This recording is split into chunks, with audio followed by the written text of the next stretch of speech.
eu acho que nos 180 minutos não houve um erro tão crasso assim do Zubeldia. Eu acho que, inclusive, o Zubeldia conseguiu segurar o Botafogo. Botafogo esse que, cara, de verdade, tem muito mais time do que o São Paulo. Eu acredito que no final da segunda etapa do jogo contra a equipe do Botafogo ontem, poderia sim ter feito alguma alteração diferente, enfim. Mas se você analisar, cara, o time do Botafogo é muito melhor que o time de São Paulo.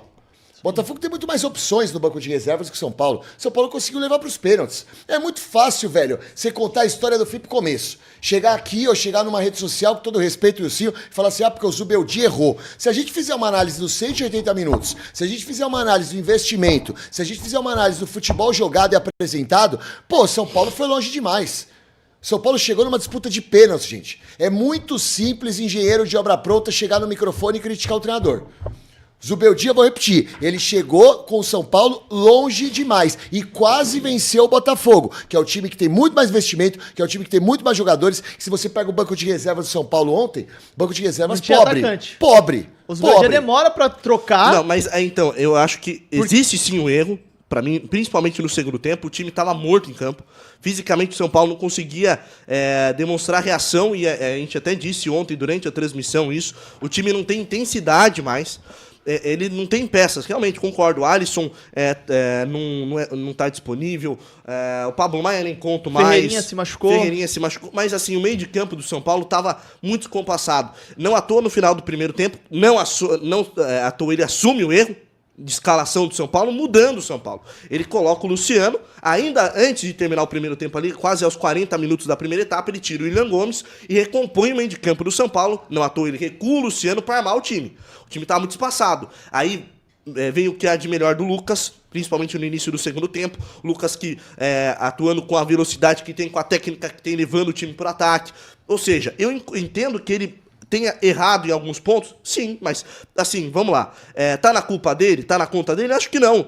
O São Paulo perdeu 3 gols feitos, 2 com o Caleri, um pênalti ontem, outro no jogo da semana passada, perdeu o pênalti com o Lucas, então tá longe, tá na conta do treinador. Ele conseguiu resistir e equilibrar uma balança dentro de campo que não era equilibrada.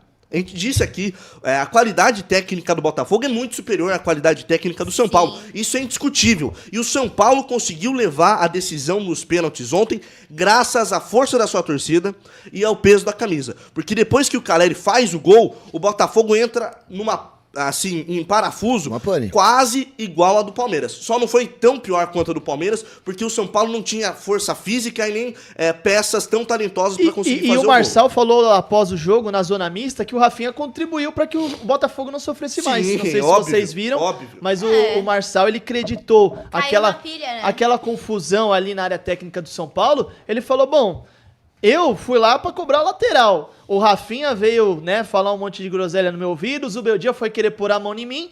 E naquele momento nós estávamos mal no jogo. O São Paulo vivia um momento melhor. E o Rafinha esfriou a partida. O Rafinha conseguiu fazer com que o Botafogo voltasse pro jogo. Então, cai um pouco também naquela questão que falamos ontem durante a transmissão, que às vezes alguns jogadores, ao invés de ajudar, atrapalham. Se não estão dentro de campo, fora, dão um jeito de aparecer. Não tem a necessidade do cara ir ali e pressionar e querer fazer um tumulto sem necessidade no momento em que o seu time tá melhor. O Rafinha, primeiro que foi substituído, ele tem que ficar sentado no banco, ele não tem que estar em pé na área técnica. Tudo bem, se rolar um atrito ali, Zubeldia e jogador, é natural, porque o técnico ele está muito próximo ali da linha lateral, podia ser com o Arthur Jorge e algum jogador de São Paulo também.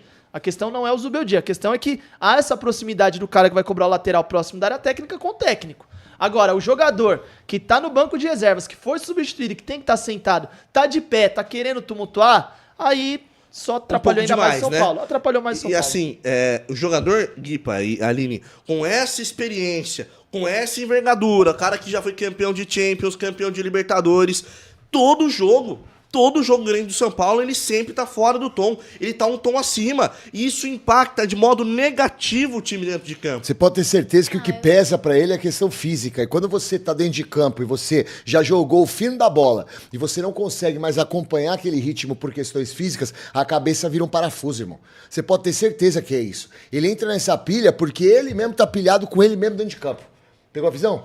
O cara tem final de carreira, irmão. É jogo decisivo. Ele sempre foi um jogador decisivo. Sempre foi um cara que se apresentava bem em decisões. Que o time podia contar com ele. Aí ele se vê no final de carreira, onde ele não está mais com aquela volúpia, com aquela intensidade toda, o cara entra em parafuso. É normal ele tá. Não que seja certo, mas é normal ele estar nessa questão de um tom andar acima. A mais, um tom acima, porque ele tá num nervosismo maior do que os outros. Ele não consegue corresponder àquilo como ele correspondia no passado. Então acho que tem muita ligação em relação a essa questão. Agora, sobre o Botafogo em si, que o Nino falou, do Botafogo já estar na decisão, eu acho que todo cuidado que envolve o Botafogo é pouco. O que eu quero dizer com isso? Botafogo no ano passado, meu parceiro, tava a 10 pontos na frente do Palmeiras, certo? Sim. Botafogo fez o quê? Botafogou.